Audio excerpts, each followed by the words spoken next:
लक्ष्मी सबसे ज्यादा प्रसन्न कौन से दिन होती है? जम के बोलिए जरा। शुक्रवार को। तो शुक्रवार को लक्ष्मी सबसे ज्यादा प्रसन्न क्यों होती है? उसका प्रसन्न होने का कारण क्या था? लक्ष्मी जी के दो भाई थे, दोनों की शादी नहीं हो रही थी, दाता और विधाता, दोनों का विवाह नहीं हो रहा। और दाता विधाता के लिए लक्ष्मी बड़ी परेशान थी, रोज नारायण से कहती थी प्रभु कुछ कृपा करिए, दाता विधाता का विवाह नहीं हो रहा, उम्र होती चली जा रही, इनका कुछ करिए प्रभु, आप नारायण हो, आप कुछ तो कर सकते हो। भगवान नारायण ने तब लक्ष्मी से कहा एक काम करो, बेलपत्री के पेड़ के नीचे बैठकर लक्ष्मी तुम अनुष्ठान करो तुम्हारे भाइयों के विवाह के लिए। इसलिए आज भी हमारे हिंदू धर्म की रीति है कि बेलपत्री के पेड़ के नीचे शाम के समय लक्ष्मी का वासा होता है। इसलिए लोग इस बेलपत्री के पेड़ के नीचे तुम्हारा रात्रि को शाम को 6 बजे से लेकर रात्रि को 8 बजे तक तुम्हारा निवास होगा। जैसे पीपल के पेड़ में देवताओं का निवास, आपको आप लोगों ने यदि पद्म पुराण पढ़ी होगी या सुनी होगी तो उसमें स्पष्ट कहा है, पीपल के वृक्ष की गणना ध्यान देना, पीपल के वृक्ष में सुबह 4 बजे से लेकर 7 बजे तक ब्रह्मा जी का वासा होता है। पीपल के वृक्ष में सुबह 7 बजे तक ब्रह्मा जी का वासा, 7 बजे से लेकर 10:30 बजे तक पीपल के वृक्ष में भगवान विष्णु का वासा होता है। कितनी बजे तक? 10:30। 10:30 से लेकर 11:30 12 बजे तक पीपल के वृक्ष में पितरों का वासा होता है। इसलिए हमारे यहाँ पितरों को श्राद्ध पक्ष में जो भोजन कराया जाता है वो 10:30 से 12 के बीच में कराया जाता है। 12 बजे के बाद पीपल के वृक्ष में दोपहर के 1:30 बजे तक आहूतों का वासा रहता है। आहूत कौन? जो गर्भ में शांत हो गए, जो कुंवारी अवस्था में शांत हो गए, जो जन्म लेने के बाद उनका विवाह नहीं हुआ और शांत हो गए, उन आहूतों का वासा उस पीपल के वृक्ष में दोपहर में 1:30 बजे तक रहता है। उसके बाद में प्रेतों का वासा चालू होता है। इसलिए दोपहर के समय पीपल के पेड़ की परिक्रमा नहीं होती। फिर शाम को 4 बजे से 7 बजे तक पीपल के वृक्ष में शंकर जी का वासा होता है। इसलिए शाम के समय पीपल की परिक्रमा नहीं होती। 7 बजे के बाद में पीपल के वृक्ष में रात्रि को 9 बजे तक कुबेर का वासा होता है। फिर 9 बजे के बाद में प्रेतवास चालू होता है पीपल के वृक्ष में। उसी तरह बेलपत्री का जो वृक्ष है, उस बेलपत्री के वृक्ष के नीचे रात्रि को 8 बजे से लेकर 12 बजे तक बेलपत्री के पेड़ के नीचे कुबेर का निवास होता है। महाराज, कुबेर का निवास। प्रयास करा करो इसी बेलपत्री के पेड़ के नीचे हम दीप लगाएं, घी का दीप। यदि संपदा की कमी हो तो, अगर भगवान ने खूब संपदा दी है तो भले मत लगाओ, कोई दिक्कत।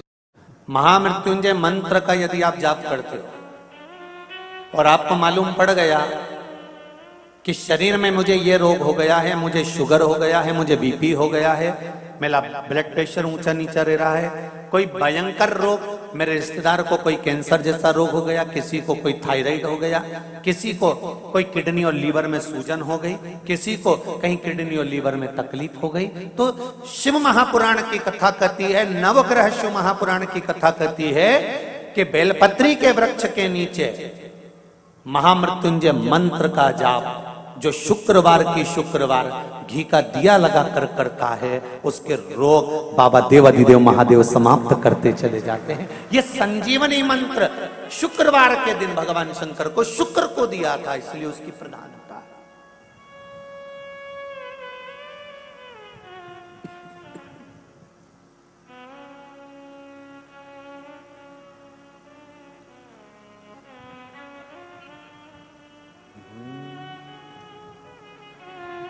ये वो संजीवनी मंत्र। शुक्रवार के दिन बेलपत्री के वृक्ष के नीचे बैठकर घृत का दिया लगाकर शरीर में जो रोग है उसका स्मरण कर कर शंकर जी से विनय कर कर, हे भोलेनाथ, आपने शुक्र देवता को संजीवनी मंत्र दिया है, तो क्या आप मेरे को वो मंत्र प्रदान नहीं करोगे? मेरे रोग, मेरी बीमारी, मेरे दुख को आप नहीं हरोगे? शिव से कहो, ये शरीर आपने दिया है और भजन करने के लिए दिया है, स्मरण करने के लिए दिया है, कीर्तन करने के लिए दिया है, तो संभालोगे भी आप। और बेलपत्री की ओर मुख कर कर घी का दिया लगाकर महामृत्युंजय मंत्र का स्मरण कर लेने पर धीरे धीरे धीरे धीरे धीरे धीरे वो रोग समाप्ति की ओर आता चले जाता है। अगर आप शंकर भगवान को एक लोटा पानी अगर शिव को समर्पित कर रहे हो, श्वेत पुष्प को रखकर शंकर जी के ऊपर सफेद फूल को चढ़ाकर अगर एक लोटा जल भी एक पात्र जल भी शंकर को समर्पित कर रहे हो, तो ये लक्ष्मी के लिए ही तो कर रहे हो। और कौन सी लक्ष्मी? पूर्ण लक्ष्मी, पूर्ण लक्ष्मी। आपको पहले भी कथा में कहा, एक बार भगवान विष्णु के सामने लक्ष्मी मैया ने बहुत तेज स्वर में कह दिया था, नारायण, दुनिया के लोग आपका नाम जपते हैं, दुनिया के लोग नारायण नारायण कहते हैं, दुनिया के लोग आपका भजन करते हैं, पर सत्य मायने में कहूं ना तो मेरे बिना दुनिया के लोगों की नहीं चल सकती, मेरे बिना दुनिया नहीं चल सकती, संसार मेरे बिना नहीं चल सकता। भगवान विष्णु ने कहा ये तो गलत है लक्ष्मी आपका कहना। एक दिन लक्ष्मी को अहंकार आ गया, अहंकार के संबोधन जब माता लक्ष्मी करने लगी तो भगवान उसी समय पर भगवान विष्णु को क्रोध आ गया और भगवान विष्णु ने कह दिया, लक्ष्मी तू इतनी बड़ी बड़ी बात कहती है कि तेरे बिना नहीं रह सकती संसार। मैं तुझे कहता हूं लक्ष्मी तू अपूर्ण है, तू अपूर्ण है, तू पूर्ण कब हो गई?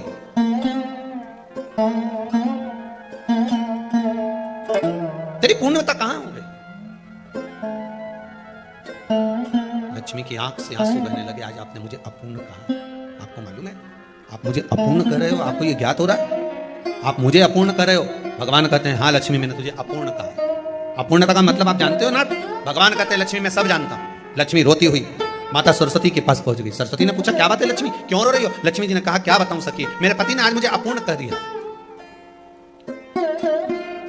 तो क्यों रो रही है तू? अपूर्ण अगर कह दिया, पति ने तो कहा है ना, तो क्यों रोना? चल मेरे साथ। और सरस्वती मैया माता लक्ष्मी को लेकर सीधे पहुंच गई माता पार्वती के यहाँ। माता पार्वती के यहाँ जब पहुंची, माता पार्वती ने लक्ष्मी जी को देखा और सरस्वती को देखा तो पूछा कि बात क्या है, क्या हो गया ऐसा, क्या हुआ, क्या है ऐसा जो तुम दोनों आज मेरे पास में आई? क्या हुआ? पार्वती जी कुछ बोलती, शिव जी का ध्यान माता सरस्वती की ओर और लक्ष्मी की ओर गया और भगवान शंकर जान गए कि आज भगवान नारायण ने लक्ष्मी जी को अपूर्ण कहा है। अब देखिए माता पार्वती क्या कर सकती है, इसको पूर्ण बनाने के लिए करेगी क्या? क्या हुआ? माता सरस्वती जी बोली लक्ष्मी को अपूर्ण कर दिया। अपूर्ण कर दिया? हाँ, तो क्या सोचना उसके लिए, इसको मैं अभी पूर्ण बना देती हूँ। माता जगतजननी पार्वती ने गोदी में विराजमान गणेश जी को उठाया और उठाकर लक्ष्मी जी की गोद में दे दिया। ले लक्ष्मी आज से तो पूर्ण हो गई, लक्ष्मी आज से तो पूर्ण। गोदी में जब तक संतान नहीं है तो नारी को लोग अपूर्ण समझते हैं, पर माता पार्वती जी ने संपूर्ण ब्रह्मांड में एक सिद्धता प्रदान कर दी कि अपने गोदी के लाल को, अपने गोदी के पुत्र को माता ने लक्ष्मी की गोद में देकर लक्ष्मी को पूर्ण बना। वो दिन कौन सा था? लक्ष्मी को पूर्ण करने का दिन। केवल अमृत ही नहीं बरसता, लक्ष्मी भी बरसता। लक्ष्मी